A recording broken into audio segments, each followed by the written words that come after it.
eu queria chamar aqui no palco com vocês o meu amigo Fábio Francisco, que é ex-empresário do Péricles, ex-empresário do Thiaguinho. Ele vai dar uma palavra bem rápida com vocês, e ele vai mostrar como que... vai contar um pouco da história dele e vai mostrar como que o marketing digital influencia na carreira de um artista.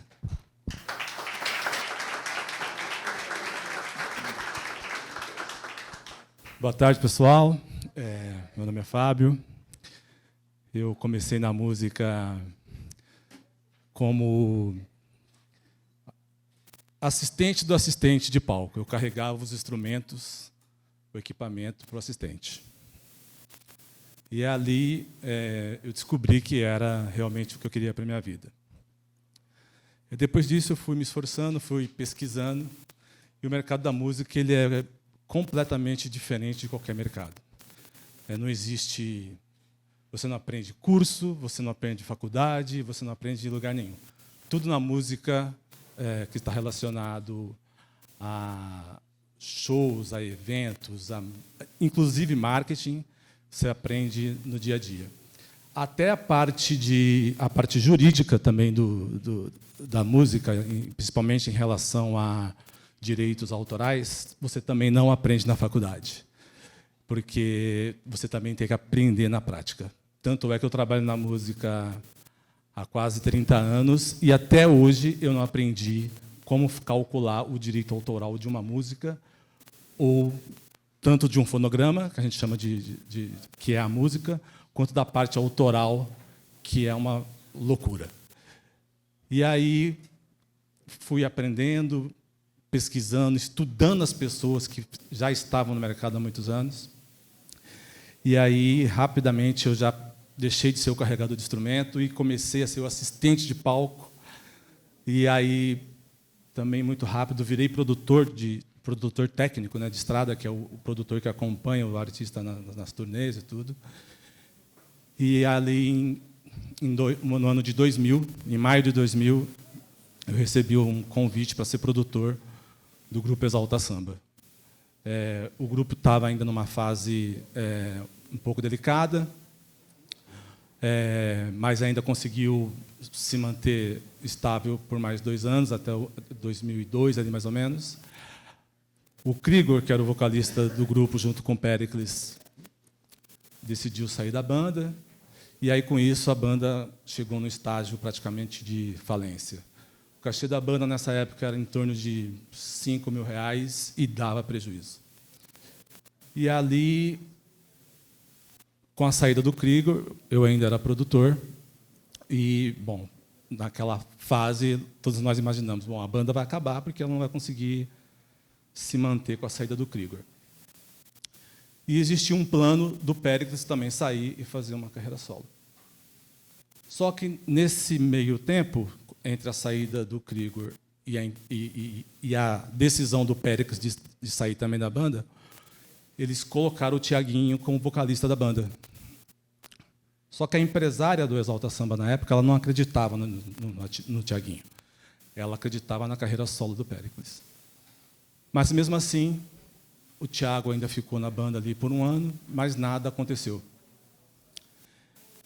No final de 2003, a banda me fez um convite. Falou, você é nosso produtor, você está aí com a gente vê que você é um cara esforçado, você está aí se dedicando demais no nosso trabalho. Você não quer ser nosso empresário? Eu falei, para mim vai ser um desafio, eu aceito e tal, e vamos em frente. E aí a primeira coisa que eu percebi, que eu já sabia, mas a primeira atitude que eu fiz foi trabalhar o Thiaguinho. Porque nesse 1 ano que ele ficou na banda, eu via um potencial muito grande nele.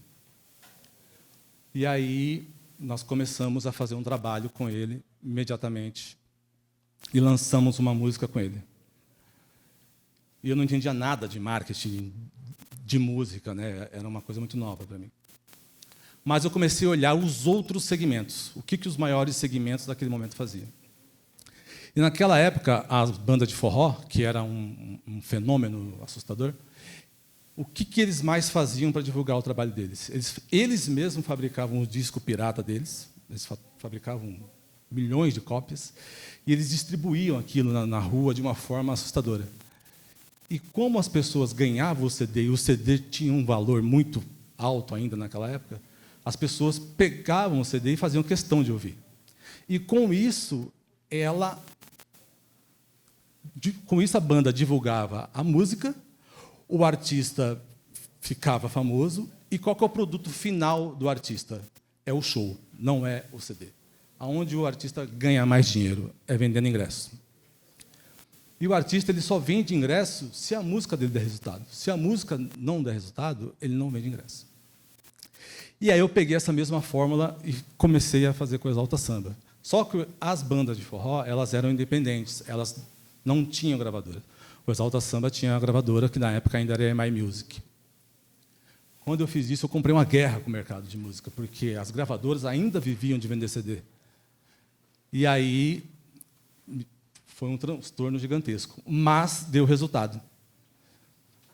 E aí, quando eu vi que isso deu resultado, eu falei, bom, eu quero ser independente, eu também não quero mais ficar numa gravadora. Consegui sair da gravadora, e naquela época não existia internet, ainda era tudo muito físico, né?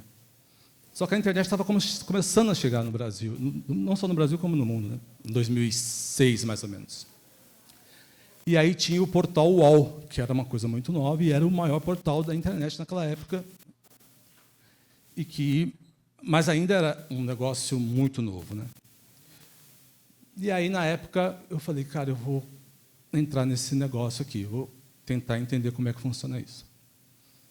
E aí tinha uma música que a gente tinha gravado e ela estava dando um resultado muito grande no Rio Grande do Sul. Aí eu falei, eu vou fazer um anúncio na página do UOL dessa música. Peguei todo o dinheiro que a gente tinha na época, que era em torno de 120 mil, que para aquela época era muito dinheiro, e fiz um anúncio na página do UOL. Só que eu fiz pelo caminho tradicional, que era o caminho da área comercial. E a pessoa que me atendeu, ela não acreditou. Falou, você vai fazer um anúncio de uma música no portal do UOL? O cara falou, tá bom, se você vai pagar, vamos fazer. E fiz. Com isso, nós estouramos uma música que foi a virada de chave do Exalta Samba na época, que foi uma música chamada Livre para Voar. Essa música explodiu de uma forma absurda na época, e aí foi quando nós conseguimos tirar a banda de um cachê de 5 mil e levamos para um cachê de 50 mil, que na época também já era uma coisa inacreditável. E aí eu comecei a focar muito nesse início de mercado de internet. E não parei mais de anunciar no portal. Aí eu fui para o Portal do UOL, fui para o Terra, fui na época do IG também, que era muito forte, e continuei fazendo essas... Só que aconteceu, rapidamente esse mercado se valorizou muito. Então, aquela grana que a gente já investia já não dava mais. Porque também as grandes empresas começaram a ir para a internet. Então, aquilo ficou muito caro e inviável. E eu sempre buscando ali o teto. E aí, mesmo assim, eu falei, bom, eu preciso continuar fazendo essa reviravolta. E aí, o grande investimento do artista, na época, ainda era o rádio. E o rádio era muito caro. Para você investir no rádio, já naquela época, eram milhões e milhões de reais para você conseguir atingir o Brasil. E como o Exalta Samba já tinha passado por uma fase de ser um artista nacional, eu precisava voltar com ele para esse estágio. Foi aí que nós buscamos um investidor. Buscamos um investidor parceiro. E, na época, a gente precisava gravar um DVD. Só que eu tinha saído da gravadora e eu não tinha grana para fazer o DVD, porque eu saí da gravadora. E aí, quando eu busquei esse investidor, falei, eu preciso bancar um DVD. Ele entrou com o investimento e nós continuamos repetindo essa estratégia. Só que, quando eu gravei esse DVD, ele não deu resultado. E eu não entendia por que ele não dava resultado. E aí o Tiaguinho, que eu considero um gênio até hoje, ele falou uma coisa, ele falou, Fábio, esse DVD ele não deu certo porque nós não gravamos músicas inéditas. Nós regravamos toda a história do Exalta, mas nós não tínhamos novidade para mostrar. Então as pessoas consumiram rápido e deixaram de lado. Falei, perfeito. Então vamos gravar um outro DVD. E aí nós fomos gravar um DVD em Florianópolis. Minto, numa casa chamada Cabral, ali em São Paulo. Gravamos lá. E aí gravamos lá esse segundo DVD, mas aí nós colocamos metade de música inédita e metade de algumas regravações, porque a discografia do Exalta era muito grande, então não dava para deixar de fora aquilo que eles já tinham gravado e feito muito sucesso. Só que a internet já estava começando a ficar maior. E aí nós repetimos a mesma estratégia. Fizemos o DVD, e aí eu fiz uma coisa que ninguém tinha, que eu me lembro, ninguém tinha feito ainda nesse volume. Nós fabricamos 1,5 milhão de discos piratas desse DVD. Fabricamos 1,5 milhão de DVD piratas desse projeto e distribuímos no Brasil inteiro. A gente mandava, o contratante ele comprava o show, imediatamente eu já mandava 20 mil discos de DVD para ele. Ele ficava louco, falava, cara, o que eu vou fazer com isso aqui? Eu falei, simples, é para você distribuir, é para você usar como panfleto. E o que aconteceu com isso? Quando nós chegávamos na cidade para fazer o show, o público já conhecia o DVD inteiro. E ele cantava todas as músicas inéditas como se fosse um sucesso. E isso foi repercutindo, as pessoas vendo aquele volume, e aí a banda passou de novo para um novo estágio. Saiu de um cachê de 50 mil e foi lá para um cachê de mais ou menos 80, 100 mil reais. E aí nós fomos repetindo isso, fomos fazendo usando essa estratégia. Aí fomos para Florianópolis, gravamos um outro DVD, e aí nós começamos a investir já muito pesado na internet, porque a internet já estava no Brasil, mas não existia YouTube ainda, não existia Instagram, era o Orkut e o como é que chamava o outro? Era MSN. Era o Orkut e o MSN. Mas não existia ali, naquela época ainda, também estratégia de investimento de marketing dentro dessas plataformas.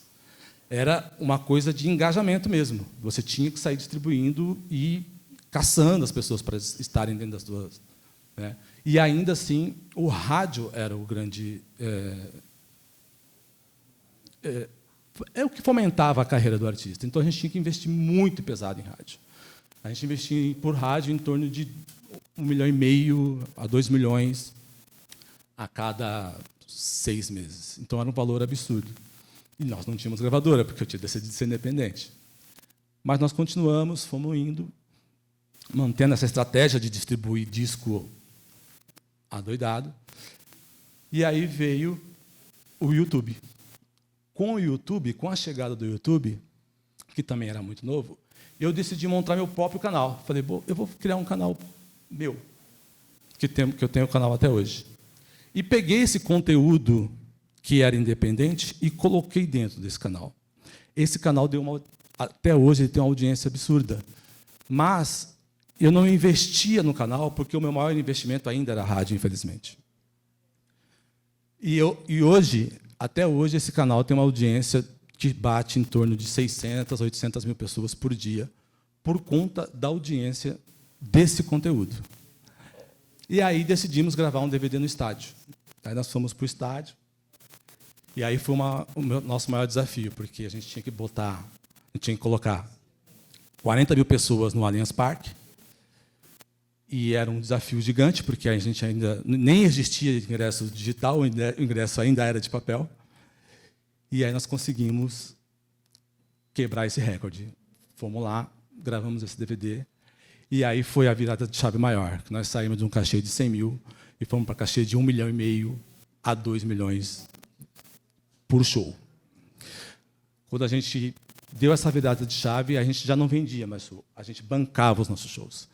Então, a gente chegava a fazer bilheteria de 4 milhões, bilheteria de 5, chegamos a fazer bilheteria de 6 milhões em um único evento, porque a gente botava 40, 50, 60 mil pagantes, fora o que faturava no bar. Uma banda sempre é uma coisa muito complexa, porque são muitas pessoas, são muitas cabeças, e aí eles decidiram cada um seguir sua vida. A banda acabou, mas eu continuei como empresário do Péricles e do Tiaguinho, O Tiago decidiu sair do meu escritório em 2016 e ele mesmo administrar a própria carreira. E em 2017 o Péricles repetiu a mesma coisa. E aí, com isso, cada vez mais hoje o artista está buscando isso. Ele também já não quer mais ter um empresário quando ele chega no certo estágio. Ele quer ser independente. Porque ali ele percebe que ele já chegou num certo estágio, que ele não precisa, né, ficar ali dividindo, entre aspas, o que pode ser só dele. E é mais ou menos isso que eu tinha para contar para vocês. Conheci o Alemão, que ele era um dos nossos contratantes, fez alguma dessas bilheterias com a gente. E, a partir daí, essa amizade, graças a Deus, até hoje, nos rende boas histórias.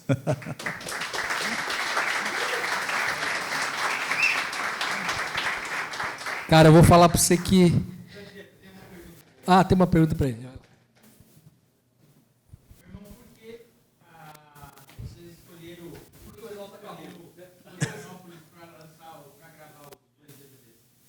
Nós gravamos um DVD em Florianópolis e nós decidimos lá porque nós fomos fazer um evento num resort chamado Costão do Santinho. E era lindo o lugar maravilhoso. E o Tiago falou, Fábio, a gente tem que gravar um DVD aqui. Eu falei, cara, gravar um DVD aqui em Florianópolis vai ser meio, né, a logística naquela época, né, e tal. E aí, lá no dia desse, nós fomos tocar nesse evento, que era de uma empresa, né, que contratou a gente para fazer o show lá. Eu procurei lá, no mesmo dia, o gerente lá de eventos. Eu falei, como é que funciona para fazer evento aqui e tal? E aí ele falou, a gente aluga o espaço, o centro de convenções e tal. Eu falei, não, mas eu quero fazer um show na piscina do resort. Ele falou, nunca que você vai conseguir fazer isso. Eu falei, por quê? Eu falei, porque o dono do resort não vai deixar. Ele, né? E como o visual era muito bonito, a piscina já era de borda infinita e era um lugar lindo, falando, eu vou ter que gravar esse DVD aqui. Aí fiz umas loucuras lá, uns contatos e tal, e acabamos gravando esse DVD lá. Mas foi por conta disso mesmo, da estrutura e a Ilha da Magia, que tinha uma magia em torno de tudo que a gente fazia lá. Claro.